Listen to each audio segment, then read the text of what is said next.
नमस्कार, मैं राजेश भारद्वाज आप सभी का क्लैट प्रेप के ऑनलाइन प्लेटफॉर्म पर हार्दिक स्वागत करता हूं। Hello everyone, welcome to CLAT prep. जैसा कि आप सभी को पता है, हम डेली न्यूज एनालिसिस करते हैं, फैक्चुअल एनालिसिस करते हैं और उसके साथ साथ 20 क्वेश्चंस की प्रैक्टिस भी करते हैं। तो चलिए उसी सीक्वेंस को कंटिन्यू रखते हैं। आज कौन सा दिन है? तो आज 17 नवंबर 2025 और देखते हैं आज के 17 नवंबर 2025 के न्यूज़पेपर में कौन कौन सी न्यूज हमारे काम की है। तो चलिए स्टार्ट करते हैं। सबसे पहले फ्रंट पेज के ऊपर द हिंदू की न्यूज आपने देखी होगी। 27 lakh MNREGA workers out of list. देखो है क्या समझना, आपने अभी तक सुना होगा कि बिहार में इलेक्शन चल रहा था तो वहां पर SIR किया गया, स्पेशल इंटेंसिव रिवीजन, और उस स्पेशल इंटेंसिव रिवीजन के बाद बहुत सारे जो वोटर्स थे उनको वोटिंग लिस्ट से बाहर कर दिया गया। सिमिलरली ये कुछ ऐसा ही टॉपिक है, बट ये वोटर्स की बात नहीं कर रहा, ये बात कर रहा है किसकी? मनरेगा वर्कर्स की। तो क्या होता है मनरेगा या फिर नरेगा? तो याद रखना, काफी बार हमने डिस्कस किया है, बहुत इंपॉर्टेंट टॉपिक है, बहुत बार एग्जाम में आता रहता है और न्यूज में तो रिपीट होता ही रहता है। तो क्या है ये? National rural employment guarantee act, यानी कि एक ऐसा कानून बना दिया गया जो तुम्हें इस बात की गारंटी देता है कि तुम्हें हम जॉब देंगे। तो कौन ये गारंटी दे रहा है? तो याद रखना, गवर्नमेंट ऑफ इंडिया, भारत सरकार तुम्हें ये गारंटी देती है कि तुम्हें जॉब मिलेगी।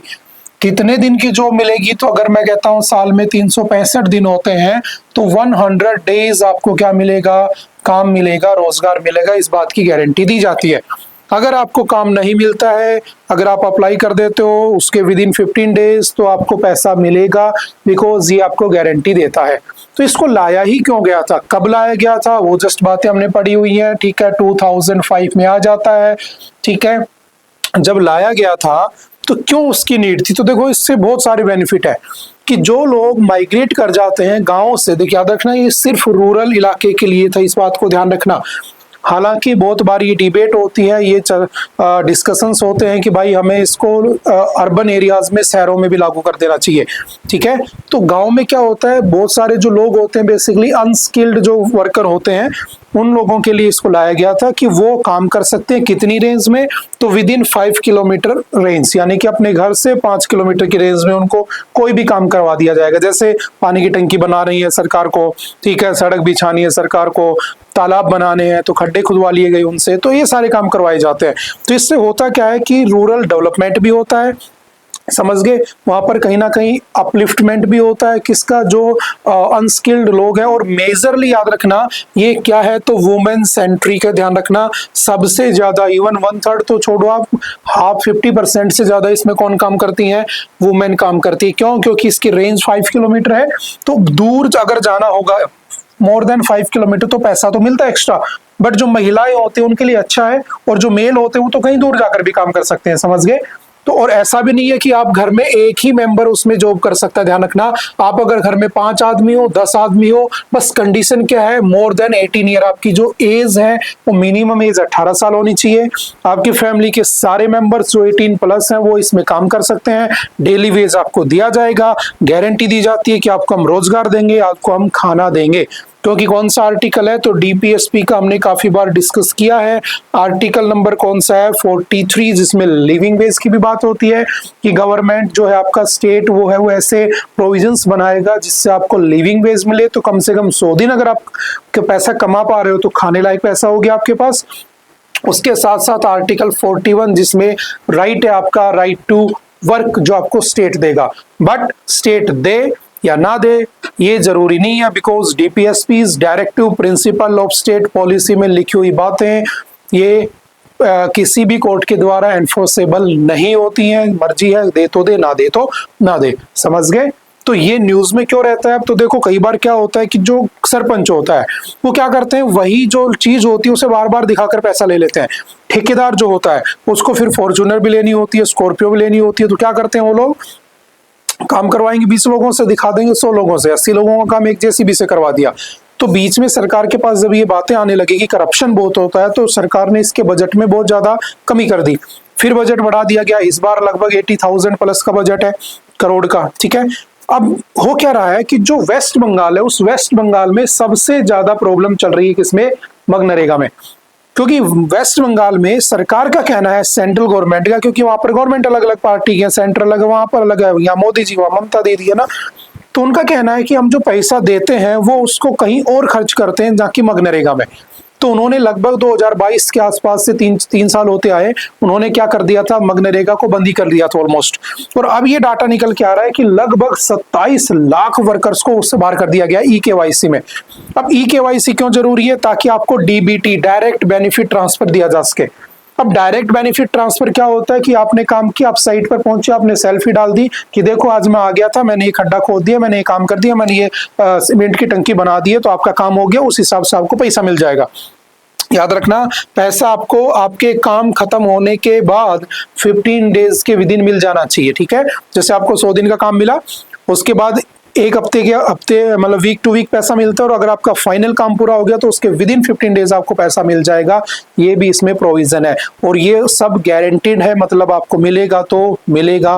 कौन कौन से आर्टिकल्स हैं, कौन कौन से प्रोविजन है, क्या न्यूज में चल रहा है, समझ गए। आजकल तो ड्रोन फैसिलिटी भी आ गई है कि ड्रोन से भी सर्वे किया जाएगा कि कहीं सच में ठेकेदार या सरपंच उसका मिसयूज तो नहीं कर रहे हैं, यानी कि पैसा नहीं उठा रहे हैं, है ना। वो बात की बात है कि लोगों को काम देने के नाम पर कह देते हैं कि 300 रुपए मिलेंगे, 50 रुपए मुझे दे देना तो ही काम देंगे, तो ये सब करप्शन तो चलते हैं। करप्शन है, हर लेवल पर सेट है, ठीक है। लेकिन हाँ, 27 लाख वर्कर्स को इससे बाहर करना, याद रखना, उन लोगों के जीवन के ऊपर क्या करना है, तुमने खतरे में डाल देना है। Under the act, priority shall be given to the women and at least 1/3 of the beneficiaries shall be women who have registered and requested the work.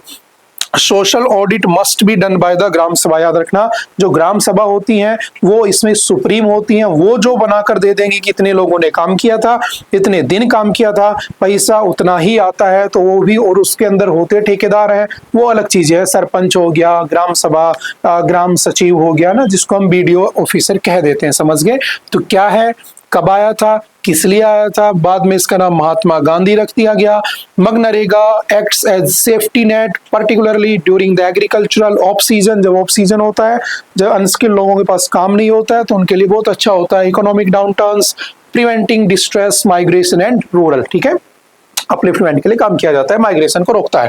The scheme has contributed significantly to rural infrastructure by developing irrigation, canals, roads, water conservation structures, enhancing agricultural productivity. वही सब बातें जो हमने discuss की थी। बस इसका section कौन सा है, सेक्शन 27, वो आपको याद रखना है एग्जाम के पॉइंट ऑफ व्यू से, फैक्चुअल पॉइंट ऑफ व्यू से। द मनरेगा empowers the centre to give directions to the state for the effective implementation of the act, ठीक है। सेंटर डायरेक्शन देगा, कौन सा है, सेक्शन 27। बट नहीं होता है, मिसयूज होता है, पैसा कहीं और डाइवर्ट हो जाता है, उन सब बातों को देखते हुए ये चीजें चल रही हैं। लेकिन कई बार पॉलिटिकली जब डिसबैलेंस हो जाता है, आपस में लड़ते हैं, तो भी इन लोगों को बीच में नुकसान होता है। अब वेस्ट बंगाल के वर्कर्स की कोई प्रॉब्लम नहीं है, प्रॉब्लम सरकारों के बीच की है बस, बट उन्हें सफर करना पड़ रहा है, ठीक है। तो ये सारी बातें आपको पता होनी चाहिए। चलते हैं नेक्स्ट टॉपिक पे। The POCSO act is gender neutral by design. देखो ये भी बहुत अच्छा आर्टिकल है, ठीक है। ये असिस्टेंट प्रोफेसर आपकी बीएम मुंजाल यूनिवर्सिटी में बहुत अच्छा आर्टिकल लिखा गया है। एक केस चल रहा है, मैं आपको है ना स्टार्टिंग से बताता हूँ। पोक्सो आई होप सभी जानते होंगे, ठीक है, कि कोई भी अगर 18 ईयर से नीचे का है, 18 साल से कम उम्र का है, चाहे वो लड़का हो चाहे वो लड़की हो, अगर उनके साथ किसी भी तरह का सेक्सुअल हैरेसमेंट होता है, अगर किसी भी तरह का उनके साथ सेक्सुअल हैरेसमेंट होता है, एक्सप्लॉयटेशन होता है, तो वो केस सीधा कौन हैंडल करता है, पोक्सो के अंडर चला जाता है। तो पोक्सो बेसिकली क्या हो गया, एक जेंडर न्यूट्रल हो गया। तो क्या ये जेंडर न्यूट्रल पोक्सो के अंदर लिखा है, क्या ये जेंडर न्यूट्रल इसकी डेफिनेशन में आता है? बस उसी को इसने डिस्कस किया है कि by design it is a gender neutral, ठीक है। It was enacted in 2012, effective from the 14 नवंबर 2012। इसमें 18 ईयर से कम उम्र के सब आते हैं, जिसमें किसी भी तरह का sexual assault, sexual harassment, pornography दिखाना, किसी को सेंड करना, इवन चाइल्ड पोर्नोग्राफी को स्टोर रखना, चाइल्ड पोर्नोग्राफी को सेंड करना, शेयर करना, ये सब भी इसमें बैन है, इसमें पनिशेबल माना गया है, ध्यान रखना। Aggravated sexual offences, it ensure child friendly investigation and the trial. तो देखो होता क्या है, बट डिस्कस कर लेते हैं, फिर इसके रूल्स पढ़ लेंगे, हालांकि आपके लीगल में भी ये चीजें आती हैं। तो जब कभी भी सेक्सुअल हरेसमेंट होता है, तो क्या सिर्फ फीमेल का ही सेक्सुअल हैरेसमेंट होता है? तो इसमें डिस्कस किया गया ऐसा नहीं है, मेल का भी हो सकता है, लेकिन हम हमेशा सेक्सुअल हैरेसमेंट में किसको काउंट करते हैं? फीमेल को। तो इसमें जो अक्यूज्ड है बेसिकली वो ही है या सी है? तो इसी की बात कर रहा है। एक महिला है, ठीक है, उनके ऊपर पॉक्सो लगा है, और उन महिला के ऊपर जब पॉक्सो लगा है तो उनका कहना है कि जो पेनिट्रेटिव सेक्स होता है उसके अंदर तो ही यानी कि मेल ही रिस्पॉन्सिबल होना चाहिए। आप फीमेल को कैसे मान रहे हो? तो जो फीमेल है बेसिकली, ठीक है, क्योंकि हमारे यहाँ पर जो रेप की डेफिनेशन वो पेनिट्रेशन से मानी गई है। अब पेनिट्रेशन तो मेल ही कर सकता है, फीमेल तो नहीं कर सकती है। बट आजकल अगर आप देखोगे तो जो डिजिटल मीडिया चल रहा है, जो डिजिटल जमाना चल रहा है, तो आपने देखा होगा कि लड़कियां लड़कों को बुली करती नजर आती है ना, उसके अंदर उनको हरेस करती नजर आती हैं। तो क्या इस पोक्सो की डेफिनेशन में या हमारे रेप वगैरह की डेफिनेशन में, कानूनों में, क्या वहां पर ही लिखा है कि सी लिखा है? तो जब रेप की बात आती है तो वहां ही मीन्स ही, ठीक है, बट यहाँ ही लिखा है, बट ही मीन्स ही और सी बोथ कैन बी। मतलब महिला भी किसी पुरुष का, किसी बच्चे का क्या कर सकती है? सेक्सुअल हरेसमेंट कर सकती है, चाहे पेनिट्रेशन जो है वो चाहे दूसरे तरफ से हो रहा हो, बट उसमें हरेसमेंट उसी का माना जाएगा, इसका नहीं माना जाएगा। तो ये महिला कह रही है कि देखो मुझ पे पॉक्सो क्यों लगा रहे हो? अगर वो लड़का 18 से कम साल का था तो एक्चुअल में रेप तो मेरा हुआ है। बात समझ में आ रही है? ऐसा ही केस कोई सुप्रीम कोर्ट में चल रहा है अभी, उसके ऊपर इन्होंने एक आर्टिकल लिखा है, जो अभी डिसीजन नहीं आया है, सुप्रीम कोर्ट क्या कहेगा वो बाद की बात है। जस्ट इन्होंने अपनी राय दी है कि उसमें जो ही है वो ही मेल के लिए है या फीमेल के लिए है, क्योंकि ये जेंडर न्यूट्रल तो है। बट जेंडर न्यूट्रल क्या अक्यूज्ड की तरफ से है या फिर जेंडर न्यूट्रल जो इसके अंदर जो अपराधी है बेसिकली है ना, उसकी तरफ से माना गया है? तो उसको डिफाइन किया गया है। समझ में आ रही बात? तो देखते हैं, फिर से एक बार दोबारा इसको समझने की कोशिश करते हैं। अच्छा टॉपिक है, आपने पढ़ा भी होगा। The supreme court of India recently issued notice on A petition arising from A case in which A women stands accused of penetrative sexual assault against A minor boy. ठीक है, यानी कि लड़के की एज जो है वो 18 साल से कम है। An offense defined in the section 3 of the Protection of Children from Sexual Offense 2012. The petitioner has claimed that this provision is gender specific. That means it applies only to male and hence cannot apply to her. यानी कि वो कह रही है कि rape तो mail ही कर सकता है, फीमेल नहीं कर सकती है। तो आगे जाके कुछ सेक्शंस डिफाइन किए गए हैं जिसमें लिखा भी ही है, बट याद रखना कानून को भी डिफाइन करने के लिए कानून बने हुए हैं।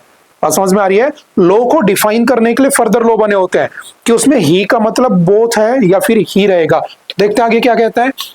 Its final outcome, notwithstanding the petition raised a question that is foundational to the scope of India's child sexual abuse law. Can women be prosecuted for an offense under this provision? तो ये अभी देखते हैं क्या कहता है supreme court. हम सिर्फ इसके व्यू पढ़ रहे हैं। Going by the available evidence, the answer seems to be in the affirmative. The POCSO Act is gender neutral. ठीक है, both perpetrators and victims of three reasons. First, if interpreted properly, the text of the act does not restrict its application to the male offenders. थोड़ा सा और आगे पढ़ लेते हैं, यहीं से निकाल के चीजें या लिख दी गई हैं तो थोड़ा अच्छे से समझ में आने लगेगा। ठीक है, the petitioner has claim that this provision is gender specific. ठीक है, यहां से आपको दिख भी जाएगा, पढ़ने में भी आ जाएगा। The POCSO act is gender neutral, वही हमने बातें की थी। The petitioner has argued that section 3 is gender neutral because it use the pronoun he for the, समझ गए कि उसमें ही लिखा गया है। तो ही का क्या कॉन्सेप्ट है पढ़ लेते हैं। However, सेक्शन 13 याद रखना, फैक्चुअल क्वेश्चंस है, हम पोक्सो के एक नए एंगल से पढ़ रहे हैं आज, और कुछ भी नहीं है। The general close GS act 1897 states words importing the masculine gender shall be taken to the include females। यानी कि जहां पर masculine gender लिखा है वहां पर उसमें मेल के साथ साथ फीमेल भी इंक्लूड होने चाहिए। Since the GC Act lays down rules and definitions to aid statutory interpretation, Section 13(1) implies that unless the contrary is explicitly stated in or appears from the context of POCSO Act, he includes C। मतलब उसने कहा कि ही मतलब ही, तो मैं मेरे पे नहीं लगना चाहिए, उस पे लगना चाहिए, समझ गए। बट हमारे पास एक पहले से कानून अवेलेबल है, जनरल क्लोज जीएस एक्ट, जो कहता है कि ही का मतलब सी भी होता है। This interpretation is reinforced by the definition of penetrative sexual assault in Section 3 of the POCSO Act. It encompasses acts beyond penile penetration, such digital or object penetration or oral penetration, which can be committed by female as well. समझ गए? तो दोनों पर लागू होता है, कहने का मतलब ये है. Second, reliable official source confirm the legislative intent of keeping the POCSO Act gender neutral. For instance, the Ministry of Women and Child Development, Government of India, in a written response to a question in the Lok Sabha dated December 12, 2024, stated that POCSO is gender neutral act. यानी कि POCSO gender neutral है, तो जब वो crime में gender neutral है तो फिर वो पनिशमेंट में भी जेंडर न्यूट्रल होना चाहिए. That is the theme of this news. ठीक है. Similarly, when the Protection of Children from Sexual Offence Bill 2019 was tabled in the Lok Sabha, its statement of objects and the reasons also specified that the POCSO Act was gender neutral. However, such a reading would misrepresent the legislative intent. Consider the provision on rape found in the section 63 of the Bharatiya Nyaya Samhita, the erstwhile section 375 of the Indian Penal Code. It specifies that a man commits rape if he commits certain forms of penetrative sexual acts against a woman's wish. This is clearly a gender-specific provision which envisages that only women may be victims of the rape and only men may be perpetrators of the rape. यानी कि अगर rape की बात कर रहा है तो उसमें मेल ही हो सकता है, ठीक है, बट जब पोक्सो की बात आती है तो उसमें मेल फीमेल दोनों को ही क्या ठहराया जाएगा, दोषी ठहराया जाएगा, कल्प्रिट ठहराया जाएगा. ये एक नया एंगल इसमें निकल के आता है. ठीक है. If Parliament intended to make POCSO Act gender specific, the wording of the Section 3 of the POCSO Act, which covers substantially the same sexual act as Section 63 of the BNS, would also contain the same gender specific language. ठीक है, तो उसी को उसको मानना पड़ेगा. कौन से को? जो पहले वाला एक्ट हमने पढ़ा था. That the POCSO Act does not make any such specification should be seen as a deliberate legislative choice reflecting the intent to make the POCSO Act more broadly applicable. समझ गए? तो ये उसमें कहने की कोशिश कर रहा है. तो क्या है पोक्सो, तो एक बार फिर से पढ़ लेते हैं. इसका सेक्शन 7(8) क्या कहता है? Physical contact without penetration with sexual intent, ये भी इसमें इंक्लूड है, ध्यान रखना. ठीक है, बाकी लीगल में आपने पढ़ा ही होगा. इसका सेक्शन 3 और 4 क्या कहता है? पेनिट्रेशन. ठीक है, ये सब बातें उसमें लिखी हुई है. उसके साथ साथ अगर आपसे पूछे सेक्शन 5 और सेक्शन 6 में क्या लिखा हुआ है, तो 5 और 6 में क्या कह रहा है? तो पुलिस ऑफिसर, ठीक है, public servant, member of armed forces, relative person in position of trust, किसी के ऊपर भी अगर इनमें से देखो जो पुलिस ऑफिसर होंगे, पब्लिक सर्वेंट होंगे, मेंबर ऑफ आर्म्ड फोर्सेस होंगे, कोई रिलेटिव है, ठीक है, कोई person in position of trust, अगर वो भी इसके अंदर पाए जाते हैं तो वो इसमें सेक्शन 5 और 6 में होंगे. और उनको जो सजा का प्रोविजन है वो नॉर्मल से ज्यादा होगा क्योंकि वो ट्रस्ट वाली रेंज में आ रहे हैं. जो कि देखो बच्चा जो होता है ना, वो बच्चा मेल फीमेल कोई भी हो, ठीक है, उसके साथ किसी भी तरह का सेक्सुअल हैरेसमेंट क्या है, बर्दाश्त नहीं किया जाएगा, ऐसा कहा गया है. सेक्सुअल हैरेसमेंट सेक्शन 11 एंड 12 क्या कहता है? Words, gestures, physical contact with sexual intent, showing pornography to a child, ये सब इसके अंडर में आते हैं. Use of child for pornography section 13-15 में आते हैं. क्रिएटिंग, डिस्ट्रीब्यूटिंग और व्यूइंग चाइल्ड पोर्न, ये सब क्या है? बैन है, ये भी ध्यान रखना. मैंडेटरी रिपोर्टिंग, अगर आप लोगों को पता है कि किसी के साथ सेक्सुअल हैरेसमेंट हुआ है और आप उसकी रिपोर्ट नहीं करते और बाद में पता चलता है मजिस्ट्रेट को, जजेस को, है ना, अथॉरिटीज को, देन आपको भी क्या मिल सकती है? पनिशमेंट दी जा सकती है. स्पेशल कोर्ट्स बनाई गई, fast track special POCSO courts, ठीक है. चाइल्ड फ्रेंडली प्रोसीजर्स होते हैं. विदाउट यूनिफॉर्म बच्चों से मिलेंगे पुलिस वाले, उसके घर पर आएंगे, ना कि उसे पुलिस स्टेशन में बुलाएंगे. कोई अग्रेसिव क्वेश्चन नहीं पूछा जाएगा, कैमरे पे ट्रायल होगा, ठीक है. Child can not be expose to the accused during the trial. समझ गए? तो ये सब उसमें सेफ्टी फीचर्स भी रखे हुए हैं. क्रिमिनल लॉ, ठीक है, 2018 में क्या किया गया था कि अगर किसी 12 साल की लड़की, कम उम्र की लड़की से रेप होता है तो उसके लिए डेथ पेनल्टी है, ठीक है. 2 महीने में इन्वेस्टिगेशन होगा और उसके बाद 6 महीने में उसको डिस्पोज कर दिया जाएगा. ये कुछ प्रोविजन भी ध्यान रखना, ठीक है. आई होप आप समझ गए होंगे, तो मैं थोड़ा सा आगे बढ़ जाता हूँ. चलते हैं आगे. नेक्स्ट है the hurdles in India's fight to TB, है ना, एलिमिनेट टीबी. टीबी को एलिमिनेट करने के लिए भारत क्या कर रहा है? इधर ये है आपका इंडियन एक्सप्रेस की न्यूज, ये है आपकी द हिंदू की न्यूज। इसमें लिखा है swing but do not miss, India's battle against tuberculosis will need renewal, vigour and focus. देखो क्या है, कुछ नहीं है, हमने परसों ही पढ़ा था। अगर आपने लास्ट टाइम वाला अगर हैंडआउट पढ़ा था, आपने न्यूज एनालिसिस देखा था, तो डेफिनेटली आप ये बातें जानते हो, है ना, कि जो टीबी है वो भारत में दुनिया भर में सबसे ज्यादा जो केस कम हुए हैं वो लगभग 21% पर ईयर के हिसाब से वो भारत में हुए हैं। WHO का टीबी मुक्त अभियान कब का है, तो वो है 2030।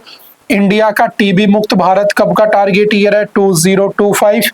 ठीक है, हमने पढ़ा था क्यों होता है टीबी, माइकोबैक्टीरियम ट्यूबरकुलोसिस कैसे होता है, कौन कौन सी मेडिसिन यूज करते हैं, बीच में अगर ट्रीटमेंट छोड़ देते हैं तो ज्यादा है हावी हो जाता है। क्यों? क्योंकि AMR बन जाता है, एंटी माइक्रोबियल रेजिस्टेंस बन जाता है, यानी कि बैक्टीरिया रजिस्ट करने लगता है। ठीक है, कई बार प्रॉपर न्यूट्रिशन नहीं मिलता है तो क्या होता है, दवाई लेने वाले, इलाज कराने वाले पेशेंट की डेथ हो जाती है। क्यों? क्योंकि दवाइयां बहुत ही क्या होती हैं, ज्यादा नेगेटिव इंपैक्ट डालती हैं बॉडी पे। ये सब चीजें हम डिस्कस कर चुके हैं, दोबारा से उसी आर्टिकल को दोनों तरफ इन्होंने लगा दिया है, तो थोड़ा सा हम दोबारा से इसको डिस्कस कर लेते हैं, बाकी बातें वही है। द वर्ल्ड हेल्थ ऑर्गेनाइजेशन, ठीक है, global tuberculosis report 2025 was a mixed bag for India. ठीक है, चलो यहाँ पे दिख जाएगा, was a mixed bag for India while the tuberculosis incidence had the highest decline rate, याद रखना, globally 21% सबसे ज्यादा भारत में डिक्लाइन हुए हैं। 237 पर लाख पॉपुलेशन जो होते थे 2015 में, वो अब घटकर आपके 187 पर लाख पॉपुलेशन हो गए हैं, जो कि हमारे लिए अच्छा है। फैक्चुअल पॉइंट याद रखना, डायरेक्टली एग्जाम में आ जाती हैं चीजें। This also means that India recorded the maximum number of cases of TB. ठीक है, within the country Uttar Pradesh has the highest number of cases followed by Maharashtra, Bihar and Madhya Pradesh. ये वाला fact भी याद रखना। Delhi has the highest TB infection. ठीक है, दिल्ली में सबसे ज्यादा है टीबी के इन्फेक्शन अगर रेट की बात करी जाए। ठीक है, उसके बाद as far as multi drug resistance TB is concern the scenario seems quite challenging. और आपको पता है मल्टी ड्रग टीबी को डिटेक्ट करने के लिए कौन सा टेस्ट था, CB नाट। ये हमने उस दिन डिस्कस भी कर लिया था, क्या होता है CB naught. With a treatment success rate of new and treated case hovering at 90% and 77% for MDR। ठीक है, इंडिया टीबी मोर्टेलिटी रेट कितनी है, 28 डेथ्स पर लाख हो चुकी है 2015 में। ठीक है, जो कि पहले कितनी होती थी, अब कितनी हो गई है, 21 हो गई है 28 से, ये भी ध्यान रखना। ठीक है, जस्ट फैक्चुअल क्वेश्चन है और कुछ भी नहीं, तो हम थोड़ा सा आगे बढ़ लेते हैं। हम इसको डिस्कस कर चुके हैं टीबी को अच्छे से लास्ट लेक्चर में। नेक्स्ट है, ये भी एक अच्छा टॉपिक है ना, Why buying bhang is legal but growing cannabis at home isn't। यानी कि कह रहा है कि जो भांग है उस भांग को खरीदना क्या है, इजी है। ठीक है, लेकिन अगर उस भांग को अगर तुम घर में उगाना चाहते हो तो घर में उगाना उसको क्या है, इलीगल है। आपने देखा होगा बहुत सी जगह पर, जैसे अभी मैं जयपुर में हूँ तो जगह जगह ठेके खुले होते हैं, देसी भांग का ठेका, तो आप उसको खरीद सकते हो, यूज कर सकते हो। लेकिन अगर तुम अपने घर में उसका पेड़ लगा लोगे, है ना, तो एक्चुअल में वो इलीगल है और आपको पनिशमेंट हो जाएगी। तो उसमें यही डिस्कस किया गया, ऐसा क्यों है, तो क्यों है ऐसा, तो अभी एक केस आया था, पढ़ते हैं। The Kerala high court earlier this month dismissed a petition by a man seeking to quash proceedings against him for growing cannabis. वो आदमी अपने घर में उगा रहा था, उसके ऊपर केस चल रहा था, उसने कहा कि भाई जब तुम बेच सकते हो तो उगाने में क्यों दिक्कत हो, तो उसको क्वेश कर दो FIR को। तब केरला हाई कोर्ट ने कुछ कहा, the petitioner had been caught by excise officials with 5 cannabis plants in the pots on the terrace of a rented house। मतलब अपने घर के ऊपर भाई ने क्या कर रखा था, 5 पेड़ लगा रखे थे गांजे के। ठीक है, His defense, the plants had not yet developed flowering or fruiting tops and that under law only the flowering tops constitute ganja the drug। The bench of justice CS Dias rejected this argument। क्या कहा उन्होंने, NDPS क्या कहता है, इन 1985, याद रखना NDPS 1985 में आया था। India enacted the Narcotic Drugs and Psychotropic Substances Act। This law did not impose or blanket ban on every part of the cannabis plant। याद रखना, जो कैनबिस प्लांट है उसकी जो पत्तियां हैं, जो लीव्स हैं, उनको बाहर रखा गया है, वो आपके NDPS में नहीं आती है। बट उसका क्यों नहीं रखा गया उसको, क्योंकि उसका यूज जो हमारे, आपने देखा होगा जब महाशिवरात्रि होती है तो भगवान शिव के प्रसाद के रूप में क्या करते हैं वो लोग, गांजा घोट के या फिर उसकी गोल गोल गोलियां बनाकर वो खिलाते हैं प्रसाद के रूप में। तो कल्चरली है ना, रिलीजियसली ये हमारे यहाँ पर अलाउ है। दैट इज वाई जो लीव्स हैं, जो पत्तियां हैं, उनको बाहर रखा गया है। उसके बाद उसकी जो बीज होता है, उसके बाद उसका जो तना होता है ना, उनसे क्या बनते हैं, चरस, गांजा, अफीम, ये बहुत सारे प्रोडक्ट बनते हैं। ठीक है। Section 2(3) of the NDPS Act defines cannabis या hemp to mean both charas and ganja and any mixture or drink prepared from both the two. It defines the charas as the separated resin in whatever form obtained from the cannabis plant, including Hasius oil. Ganja is defined as the flowering or fruiting tops of the cannabis plant. This definition excludes the seeds and the leaves of the plant when not accompanied by the tops. यानी कि जो आपके leaves होंगी और जो आपके seeds होंगे वो उससे क्या रखे गए हैं, बाहर रखे गए हैं। ठीक है। तो NDPS Act does not criminalize possession, sale, purchase or consumption of the leaves. States have the power to regulate bhang under the excise laws. ठीक है, ध्यान रखना। Many state, UP, Rajasthan, MP, Bihar, Haryana allow license sale of bhang from the government shops during the festivals, Holi जो होती है आपकी Shivratri. Legal basis क्या है, ये फैक्चुअल डाटा याद रखना। Section 2(3) of the NDPS Act clearly exclude leaves. Bhang is not a narcotic drug under the NDPS. Narcotic drug नहीं है भांग, ध्यान रखना, NDPS के अंडर में। Hence bhang is legal but regulated by the state excise department, not by the central narcotics law. ये fact ध्यान रखना, difference ध्यान रखना। और इसी के ऊपर ये एडिटोरियल आया हुआ है आपके इंडियन न्यूज़पेपर के एक्सप्लेन्ड वाले पोर्शन में। No person shall cultivate the cannabis plant for any purpose except under a license from the government. NDPS act का तो सेक्शन 20 से बैन करता है।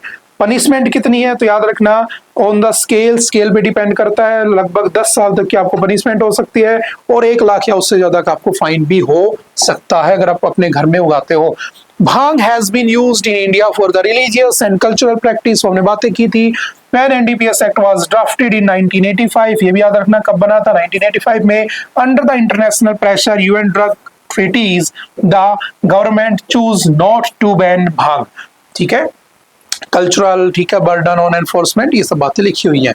ठीक है, चलते हैं थोड़ा सा आगे। फैक्चुअल था, बस एक केस चल रहा है तो न्यूज में आगे और कुछ नहीं है। चलो, ये भी बहुत अच्छा टॉपिक है ना, आज अच्छे अच्छे टॉपिक्स रखे गए हैं वैसे, है ना। नेक्स्ट कौन सा है, article 32 enables people to approach Supreme Court for fundamental rights, says CGI। देखो, आपने पढ़ा होगा हमारा जो कॉन्स्टिट्यूशन है, उस कॉन्स्टिट्यूशन को बनाया गया था हमारी कॉन्स्टिट्यूएंट असेंबली के द्वारा। ठीक है, 9 दिसंबर 1946 को फर्स्ट मीटिंग के साथ ये शुरू होता है एंड 26 नवंबर 1949 को ये कंप्लीट हो जाता है, लगभग 2 साल 11 महीने 18 दिन में। Then 26th of the November 1949 को Indian Constitution was enacted partially, but on 26th of the January 1950 Constitution was enacted fully। पूरा लग जाता है, 395 के 395 आर्टिकल लागू हो जाते हैं। अब हमारे कॉन्स्टिट्यूशन में जो लॉज लिखे हुए हैं, क्योंकि कॉन्स्टिट्यूशन क्या होता है, किसी भी देश, किसी भी कंट्री, किसी भी इंस्टीट्यूट को चलाने के लिए, रन करने के लिए, गवर्न करने के लिए जो रूल्स रेगुलेशंस का सेट होता है, जो किताब होती है जिसमें हम सारे रूल्स रेगुलेशंस लिख देते हैं, हम उसे ही कॉन्स्टिट्यूशन कह देते हैं। तो इस कॉन्स्टिट्यूशन में जो रूल्स रेगुलेशंस लिखी हुई है उनमें तुम्हारी बातें कहाँ हो रही हैं, तुम्हारी मतलब पीपल ऑफ इंडिया, हमारी बातें कहाँ हैं। तो हमारी बातें लिखी गई हैं कहाँ पर, उनके अधिकार, उनके राइट कहाँ लिखे गए हैं, पार्ट नंबर 3 में। एंड जो पार्ट नंबर 3 आता है हमारे कॉन्स्टिट्यूशन का, वो सीधा बात करता है फंडामेंटल राइट्स के बारे में। और हम ऑलरेडी इसके बारे में काफी बार पढ़ चुके हैं, एग्जाम के पास हो तो सारी पॉलिटी आपको आती होगी, आनी भी चाहिए। तो उसमें article 12 definition of the state, 13 है ना, जुडिशियल रिव्यू, 14 to 18 आपके राइट टू इक्वालिटी है ना, उसके बाद 19, 20, 21, 22, 23, 25 to 28 रिलीजियस फ्रीडम, और ऐसे करते करते 29, 30 फॉर द माइनॉरिटीज एंड 31 को अलग कर दिया हमने उसको लीगल राइट में डाल दिया है ना। आई होप आपको आते होंगे। एंड 32 इज द लास्ट, कौन सा है आपका, तो रेट्स लिखी हुई है उसमें। तो सीजीआई जी ने कहा कि देखो, अगर तुम्हारे फंडामेंटल राइट्स का वोलेशन होता है देन डायरेक्टली आप मेरे पास आइए, मतलब सुप्रीम कोर्ट के पास आइए। अगर आपके किसी भी फंडामेंटल राइट का वोलेशन होता है तो सीधा आप सुप्रीम कोर्ट जा सकते हो। बट याद रखना, क्या सुप्रीम कोर्ट एक्सक्लूसिव है इस केस में? एक्सक्लूसिव का मतलब सिर्फ वहीं जा सकते हो नहीं, पार्लियामेंट लॉ मेकिंग प्रोसेस के द्वारा या लॉ बनाकर हमने ये प्रोविजन भी कर रखा है कि आप हाई कोर्ट्स और उनमें भी जा सकते हो। तो एक्सक्लूसिव नहीं है कि सिर्फ वहीं जाओगे, बट हाँ आप अप्लाई कर सकते हो। और सुप्रीम कोर्ट फिर इस बात को ध्यान में रखेगा कि आपके फंडामेंटल राइट्स का वोलेशन ना हो। समझ गए? दैट इज वाई आर्टिकल 32 को, जिसमें हम रिट्स की बातें करते हैं, ठीक है, उसको हमारे जो भीमराव अंबेडकर जी थे, जो कॉन्स्टिट्यूशन के फादर कहे जाते हैं, ठीक है, मनु ऑफ मॉडर्न इंडिया कहे जाते हैं, उन्होंने क्या कहा था आर्टिकल 32 को? तो उन्होंने कहा था heart and the soul of Indian constitution, यानी कि अगर शरीर से आत्मा और दिल निकल जाए तो शरीर खत्म हो जाता है। सिमिलरली अगर तुम्हारे कॉन्स्टिट्यूशन से अगर आर्टिकल 32 चला गया तो तुम खत्म हो। मतलब हमें प्रोटेक्ट कौन करता है? हमारे फंडामेंटल राइट्स को कौन बचाता है? आर्टिकल 32। और अगर वोलेशन होता है तो आप सीधे कहां जा सकते हो? सुप्रीम कोर्ट, ये वो कह रहे हैं। तो आई होप 32 आपने पढ़ा होगा, उसमें 5 तरह की रिट्स आती हैं। अब एक क्वेश्चन ही आता है बहुत ज्यादा, है ना, कि भाई अगर जो रिट्स रिलीज करने की बात हो रही है तो जो सुप्रीम कोर्ट जो रिट रिलीज करता है वो किसके वोलेशन के लिए करता है? क्या वो फंडामेंटल राइट के लिए करता है? बिल्कुल। क्या वो लीगल राइट के वोलेशन के लिए भी करता है? नहीं। तो लीगल राइट के वोलेशन के लिए कौन करता है? तो फिर कौन करेगा? आपका हाई कोर्ट करेगा, हाई कोर्ट। और हाई कोर्ट के पास कौन से आर्टिकल में ये पावर है? Article 226 of Indian constitution empowers the high courts, कि उसमें वो क्या करेगा? 6th जो रिट होती है इंजंक्शन, वो इंजंक्शन को पास कर सकता है। And injunction is used against the वोलेशन of legal right, यानी कि लीगल राइट के वोलेशन के अगेंस्ट में उसका यूज किया जाता है। समझ गए? हाँ, कौन सी होती है? इंजंक्शन। तो 5 ये करता है, ये 6 करता है। तो याद रखना, in case of issuing writs which one is more powerful? तो high court is slightly more powerful than the supreme court, ये भी ध्यान रखना। कौन कौन सी होती हैं? तो चलिए वही डिस्कस किया हुआ है। Article 32 provides every citizen, Indian citizen ध्यान रखना, with the right to seek constitutional remedy. इसे हम कॉन्स्टिट्यूशनल रेमेडीज भी कहते हैं। क्यों? जैसे आप बीमार हो जाते हो तो आपको गोली दी जाती है, आप ठीक हो जाते हो। सिमिलरली अगर आपके प्रीवियस 5 फंडामेंटल राइट्स का वोलेशन होता है, देन सुप्रीम कोर्ट आपको एक रेमेडी देता है, एक इलाज देता है। उस इलाज को क्या कहते हो? कॉन्स्टिट्यूशनल रेमेडीज, यानी कि article 32 that is writs. Like all fundamental rights, the supreme court has mandatory jurisdiction for the violation of Article 32. The Parliament can empower any other court to issue directions। समझ गए ना? किसी को भी कर सकता, बिकॉज एक्सक्लूसिव नहीं है। Article 32 vests the Supreme Courts with the original and wide but not exclusive powers to enforce the आपका to enforce the fundamental rights। मतलब वो एक्सक्लूसिव नहीं है, ध्यान रखना, कोई भी कर सकता है। ठीक है। और आर्टिकल 226 में इंजंक्शन आपके लीगल राइट्स को बचाती है, ये बस इतना लिखा हुआ है। कौन कौन से हैं हमारे पास? तो आपने पढ़ा होगा हैबियस कॉर्पस, किसी को भी जिंदा लेकर आना या मुर्दा लेकर आना, ठीक है, ताकि आर्टिकल 14 का वोलेशन ना हो। ठीक है। मैंडेमस, वी कमांड, ऐसा मत करो, तुम आउट ऑफ रेंज जाकर काम कर रहे हो, मत करो, उसको रोकने के लिए आ जाता है। ठीक है। आपका प्रोहिबिशन, रुक जाओ, ऐसा मत करो, ये तुम्हारा काम नहीं है। सर्ट्योरेरी, लोअर कोर्ट्स से हाई कोर्ट्स अपने पास बुला लेते हैं कि इसको ऐसा मत करो, है ना, ये तुम्हारा काम नहीं है। क्यू वारंटो, अगर कोई आप इलीगल तरीके से जॉब पा लेते हो तो उससे हटाने के लिए क्यू वारंटो अथॉरिटी रिलीज कर देती है। तो कौन से 5? Habeas corpus, mandamus, prohibition, certiorari and quo warranto. ये हम ऑलरेडी लीगल आपके पॉलिटी की क्लास में डिस्कस कर चुके हैं। ठीक है। चलें थोड़ा सा आगे बढ़ने की कोशिश करते हैं। The legal hoodwinking of Adivasis. Last month, when the Chhattisgarh High Court upheld the cancellation of community forest rights of Ghat Barra village in the Chhattisgarh's Hasdev Arand forest, it did not just close a legal case, it also closed the door on the justice.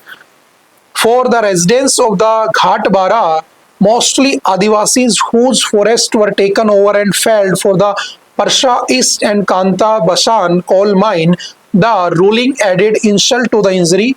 In the 9 years since they approached the court seeking restoration of their rights, the damage was already done while the matter remained sub judice. ठीक है। Mining on their community forest lands. देखो क्या कह रहा है, हमने पढ़ा होगा कि जो ट्राइब्स होते हैं, बेसिकली जो आदिवासी लोग होते हैं, बेसिकली कुछ दिन पहले आदिवासी गौरव जनजाति दिवस भी था ना बिरसा मुंडा जी के ऊपर। तो ट्राइबल जो लोग होते हैं, ट्राइब्स के जो लोग होते हैं, वो किस पे डिपेंड होते हैं? वो फॉरेस्ट पे डिपेंड होते हैं, वो जंगलों में रहते हैं। और वो हमेशा से जंगलों में रहते हैं, दैट इज वाई हम उनको ट्राइब्स यानी कि आदिवासी कह देते हैं, और हम उनको मेन स्ट्रीम लाइन में जोड़ना चाहते हैं। दैट इज वाई हम क्या करते हैं, उनके लिए पेसा एक्ट लेकर आए हैं ना, panchayat extension to scheduled areas, हम ये लेकर आए उसके अंदर, ताकि भाई पंचायत वहां तक पहुंचे, उनको भी अपलिफ्टमेंट हो सके। हम लोगों को रिजर्वेशन देते हैं, हम लोगों को फैसिलिटीज देते हैं, ज्यादा ध्यान रखते हैं उन चीजों उन लोगों का, ताकि वो भी हमारी मेन स्ट्रीम लाइन में जुड़ जाएं। समझ गए? बट हुआ क्या अभी कि जब ये जंगल में रहते हैं तो जंगल में इनके कुछ राइट तो होंगे, फॉरेस्ट राइट तो होंगे, क्योंकि ये हमेशा से वहां रहते आए हुए हैं, तो ऐसा थोड़ी है सरकार जाए और छीन ले उनसे, उनको बेघर कर दे, उनको मार दे, उनको कहीं फोर्स कर दे डिस्प्लेस होने के लिए, ऐसा नहीं हो सकता है। तो इसके लिए कानून बने हुए हैं, इसके लिए लॉज बने हुए हैं। लेकिन अभी क्या हुआ, छत्तीसगढ़ के हंसदेव के जंगल में उन कानून का, उन लॉज का धज्जियां उड़ाई गई और उन लोगों से उनकी जमीन छीन ली गई। तो कितनी जमीन एक ट्राइबल पर्सन होल्ड कर सकता है अंडर द फॉरेस्ट, या उनके जो फॉरेस्ट और रिजर्व एक्ट बने हुए हैं 2006 के अंडर में, क्या होती है चीजें, चलिए डिस्कस करते हैं, थोड़ा सा आगे बढ़ते हैं। सिंस, ठीक है, since following the FRA statement of forest rights and informed prior consent of affected Gram Sabhas have been a legal precondition for forest diversion that is done under the Forest Conservation Act. The Act recognizes and vests the forest rights and occupations in the forest land in forest dwelling scheduled tribes. याद रखने, एक होता है FDST, एक होता है Other Traditional Forest Dwellers OTFD। तो जो आपके FDST हैं, याद रखना एग्जाम में आ जाते हैं, OTFD, इन दोनों के लिए फॉरेस्ट राइट्स एक्ट बने हुए हैं जो 2006 में आए थे। अब क्या इनको सरकार चेंज करेगी? अच्छा, किस में आते हैं? आर्टिकल 21 में, राइट टू लाइफ, जीने के अधिकार में। वो जीते कैसे हैं, उनका एनवायरनमेंट कैसा है, वो हमेशा से वहां रहते हैं, तो सीधा सीधा उसका भी क्या हो रहा है, वोलेशन हो रहा है। तो चलिए थोड़ा सा और आगे चीजें निकाल के पढ़ लेते हैं। It gives FDST and OTFD the right to ownership to land farmed by the tribal forest dwellers subject to a maximum of 4 hectare. याद रखना, मैक्सिमम 4 हेक्टेयर वो क्या कर सकते हैं, जमीन को रख सकते हैं, उससे ज्यादा नहीं रख सकते हैं। यूज राइट्स क्या है? The rights of the dwellers extend to extracting minor forest produce. वे माइनर फॉरेस्ट प्रोड्यूस को इकट्ठा कर सकते हैं ताकि वो लोग पैसा कमा सके, अपनी इकोनॉमी को आगे बढ़ा सकें। ठीक है, ऐसा नहीं है कि वो फिर चंदन की लकड़ी को ही तस्करी करने लग जाए और वो पुष्पा बनने की कोशिश करे, नहीं। वो छोटा मोटा शहद बेच लिया, कुछ पत्ते बेच लिए, उन पत्तों से कुछ होता है ना, प्लेट वगैरह बना के बेच ली, वो कर सकते हैं, ये अलाउ है। Relief and development rights to rehabilitate in case of illegal eviction or forced displacement and to basic amenities, ठीक है, उनको दी जाएंगी। पैसा एक्ट क्या कहता है, ग्राम सभाओं को एम्पावर करता है कि वो लोग वहां पर माइनर फॉरेस्ट प्रोड्यूस को इकट्ठा करने दे, लैंड एलिनेशन, ठीक है, नेचुरल रिसोर्सेज मैनेजमेंट कर सकते हैं। ठीक है, पैसा for panchayat extension for scheduled areas act that was passed in 1996, क्योंकि हमने पंचायत को ही लागू कब किया था, by the 73rd constitutional amendment 1992। Gram panchayat was made constitutional body on 24th of April 1993, और उसके बाद 1996 में हमने उस पंचायत को शेड्यूल्ड एरियाज तक भेज दिया था। ठीक है, ताकि उन लोगों का अपलिफ्टमेंट हो सके। Tribals were treated as encroachers in their own traditional land. फिर उसके बाद इंडियन फॉरेस्ट एक्ट आया 1927, तो उसके बाद में चेंज कर दिया गया, क्योंकि उस समय बहुत सारे डैम्स बनाए गए थे, माइनिंग कर रहे थे ब्रिटिशर्स, टाइगर रिजर्व बनाए गए थे, इंडस्ट्रियल प्रोजेक्ट आए थे, तो इन लोगों को क्या कर दिया गया था, डिस्प्लेस कर दिया गया था। तो इन लोगों के हक की बात करने के लिए कुछ कानून आए, जिसको हम क्या कहते हैं, FRA 2006। Scheduled tribes must be residing in forest. किसको कहोगे, कौन सा ट्राइब उसमें प्रोटेक्टेड है, तो याद रखना, must be residing in forest before 13 दिसंबर 2005 से पहले वहां रह रहा था। दूसरा, other traditional forest dwellers must have lived in the forest for 75 years and dependent on the forest resource. यानी कि आपका 13 दिसंबर 2005 से पहले वहां रह रहा था और पिछले 75 साल से वो ट्राइब वहां पर एग्जिस्ट कर रहा है और वो मोर माइनर फॉरेस्ट प्रोड्यूस के ऊपर डिपेंडेंट है, तो उन लोगों को इसके अंदर प्रोटेक्ट किया जाएगा। ऐसा नहीं है कि आज आप लोग यहाँ से 20 लोग निकलो और वहां पर जाकर 20-50 घर बना लो और कह दो हम तो ट्राइब है, हमें तो ये जंगल चाहिए, ऐसा नहीं है, समझ गए ना। तो कुछ लॉज भी हैं, उनको ध्यान रखना। इंडिविजुअल फॉरेस्ट राइट क्या है, तो for land up to 4 hectare for the agriculture. Agriculture के लिए आप 4 हेक्टेयर जमीन रख सकते हो। कम्युनिटी फॉरेस्ट राइट दिए गए हैं, ग्रेजिंग, गाय बकरी चरा सकते हो, है ना, फिशिंग, कलेक्शन, ठीक है, minor produce, water bodies, habitat rights, ये सब आपको दिए गए हैं। ग्राम सभा can protect, manage and conserve the forest, ये भी ध्यान रखना, अंडर पेसा एक्ट, ये भी ध्यान रखना। नेक्स्ट आते हैं, too little much later the digital personal data protection rules undermine right to information. देखो ये न्यूज रिपीट है, हमने कल परसों ही पढ़ा था शायद, है ना, एक दिन पहले आरटीआई सैटरडे को ही पढ़ा था, आरटीआई राइट टू इंफॉर्मेशन। ठीक है, हमारा जो डाटा प्रोटेक्शन जो रूल्स आ रहे हैं बेसिकली क्या उनको डाइल्यूट कर रहा है, क्या डाटा प्रोटेक्शन रूल्स आरटीआई को डाइल्यूट कर रहे हैं, ये वाला टॉपिक हमने लास्ट सैटरडे को डिस्कस किया था, तो आई होप वो आपको याद होगा।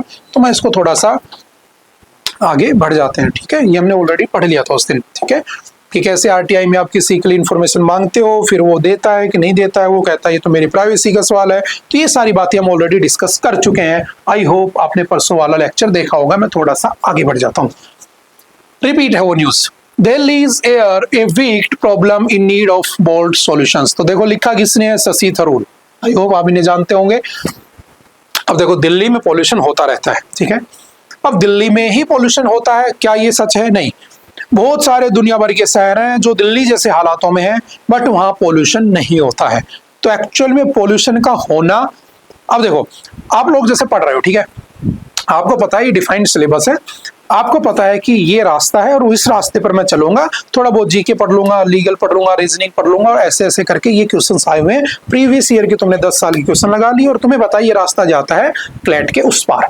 ठीक है, आप जानते हो, आप उस रास्ते पे चल रहे हो, चलते चलते हो सकता है कभी गिरोगे, कभी उठोगे, कभी गिरोगे, और डेफिनेटली वहां पहुंच जाओगे और लास्ट में अच्छी मेहनत करके उधर छलांग लगा के पहुंच जाओगे। एक मैं कहता हूं, रास्ता तुम्हें पता है, बट जब भी रास्ते पे चलने की बात आती है तो तुम बहाना बना देते हो, आज तो लाइट नहीं है, आज तो भूख लग रही है, खाना खा लेता हूँ, अरे अब तो खाना खा लिया, अब तो सो जाता हूँ, आज तो लाइब्रेरी नहीं जाता हूँ। तो मतलब तुम्हारी इच्छा नहीं है, तुम करना तो चाहते हो बट तुम्हारी इच्छा नहीं होती है। लेकिन लास्ट में जब ब्लेम आता है तो ब्लेम आप किस पे डालते हो?